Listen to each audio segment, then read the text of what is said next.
Continuing our fun exploration of chord progressions built around a bass line that walks down a major scale, I'd now like to present an interesting and musically compelling twist on this compositional approach, one that involves the second chord in the progression becoming what's known as a secondary dominant of the relative minor or sixth minor chord of the major key. And it has an inner voice that ascends chromatically, and that creates a very interesting contrary motion with our descending bass line. And it creates a very warm, tender sound that's perfect for like a ballad. You know, it sets the mood for a nice, soulful lyric and vocal melody. And it makes sense because slower you get to milk that juicy chord change. So let me show you how it works.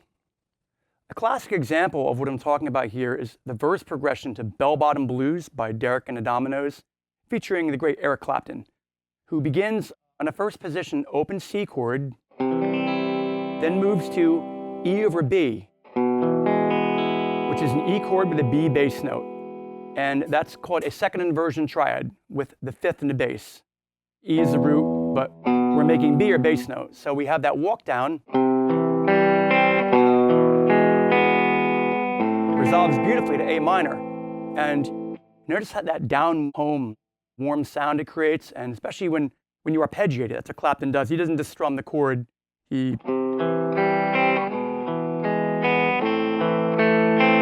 and then he goes to C over G, which is another second inversion chord, right? That's a C chord with the fifth in the bass. You could play it like that, or you could put your pinky on the C note, and then he goes to F5,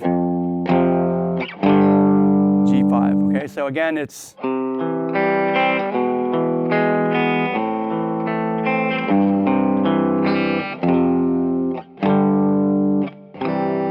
that contrary motion I was speaking of, that's C and G, and then B and G sharp. Right? Isn't that a sweet sound? And then they both resolve to A from opposite directions. The verse progression to Take It to the Limit by the Eagles, another beautiful ballad song, features almost the very same move, but with a different set of open chords. And they use a capo deployed at the 4th fret. And so that transposes everything up a major third, or 2 whole steps. And in that song, they're playing, okay, a G chord, and then, wow, B7 over F sharp. So that's on the chorus. If it all fell to pieces tomorrow. Normally you have that B7 chord, it would be like that. Now what happens, the bassist, Randy Meisner, he actually goes to the root, which would actually be B major to D sharp 7 to G sharp minor, concert key. But thinking in terms of the capo,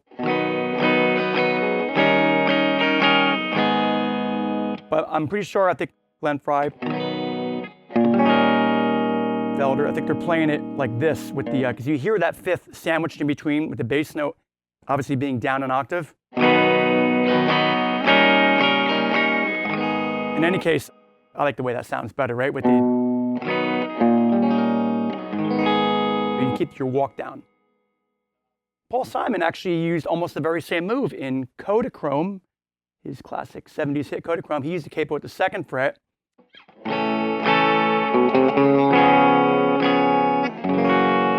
So he's playing G, B7, E7, but again, I think it sounds better if you go. In fact, when I play the song myself, which I do time to time, I'll use the second inversion chord with the fifth in the bass.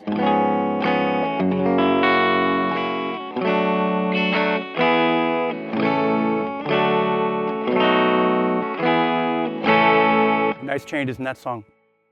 A classic keyboard-driven example of this move is that old, wonderful jazz, blues, R&B standard, Georgia on My Mind, famously recorded by the great Ray Charles in the key of G. This is what it basically does. Starts on the key of G, Georgia, Georgia. And it goes to E minor, G7 over D, which is another second inversion chord with the fifth in the bass. C sharp diminished, G over D, E7, A7, D7, and then some juicy changes there. But interestingly, the bass player in the session plays G, and then he plays the fifth of B7, F sharp, but then he goes up to the root. So I guess, he wanted the best of both worlds, right? You want to get the root, it sounds nice. You get more of an angular sound when you go, as opposed to that stepwise motion. But he split the difference. He went,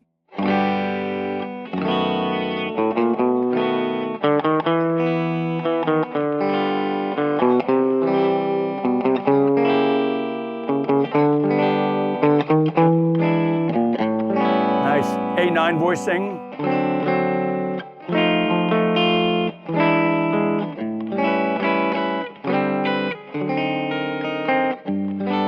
Beautiful. Another great keyboard example is Billy Joel's classic ballad, New York State of Mind.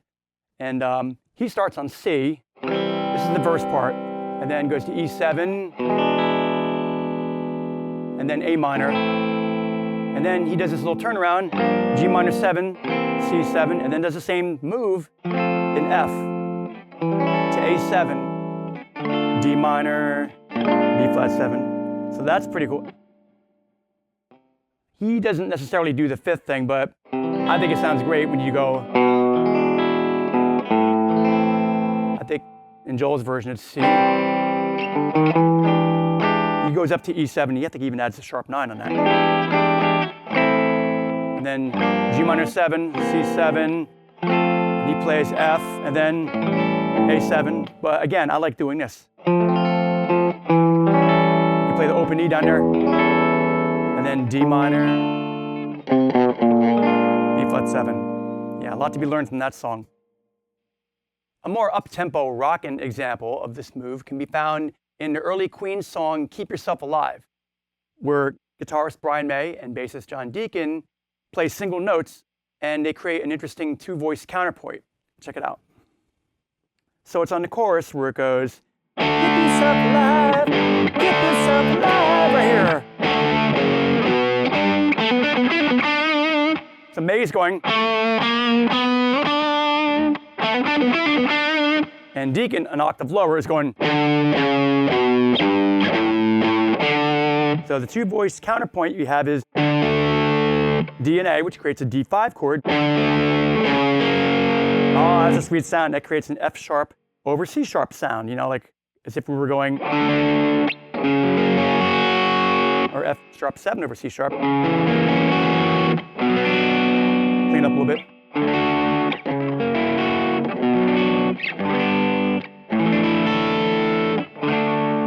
Sometimes it's actually cooler to just imply chords, not state them explicitly, but it sounds tighter, especially May's playing with a high gain tone. So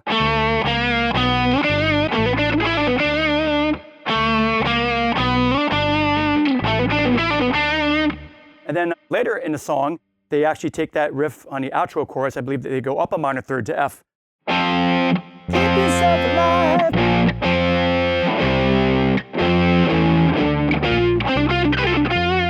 Again, the bass is going, the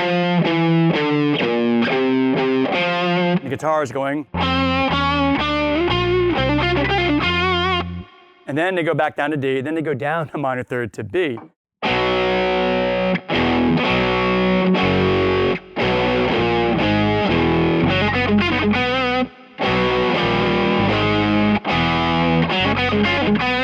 You could try to do that on one guitar and get that vibrato in there. It's a little tricky. Of course, it sounds better with just the guitar going. You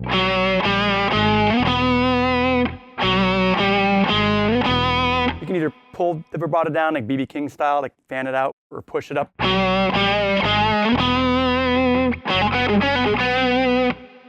A somewhat more recent example of this move in a rock song can be found in the Stone Temple Pilots song, Lady Picture Show, a beautiful song from the early mid-90s. And in the bridge section, guitarist Dean DeLeo does this nice move where he plays an E chord. He uses actually like a shimmering rotary speaker effect, which I'm gonna simulate here with a flanger. And then plays like a G sharp 7, but instead of playing the bottom note of the bar chord, plays the fifth. There's your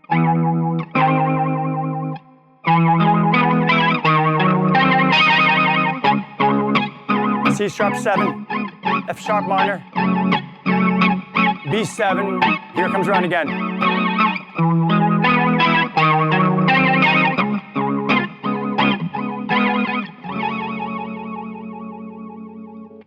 Again, notice the contrary motion.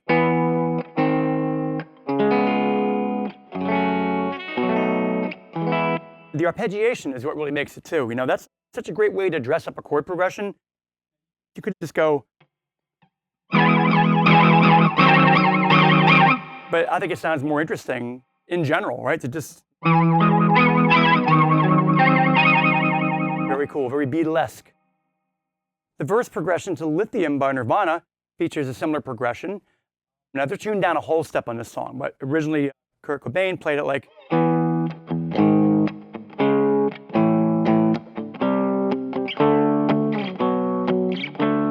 Meanwhile, bassist Chris Novoselic plays.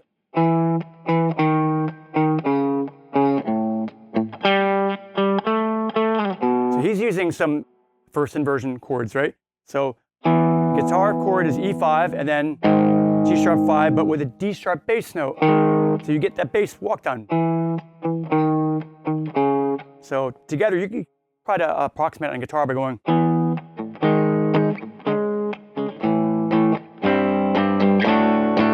See, I'm playing the fifth on the C chord. And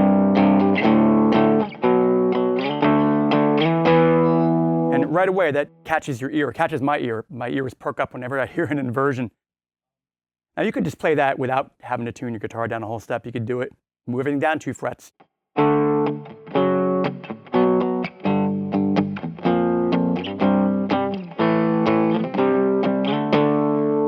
there you have it.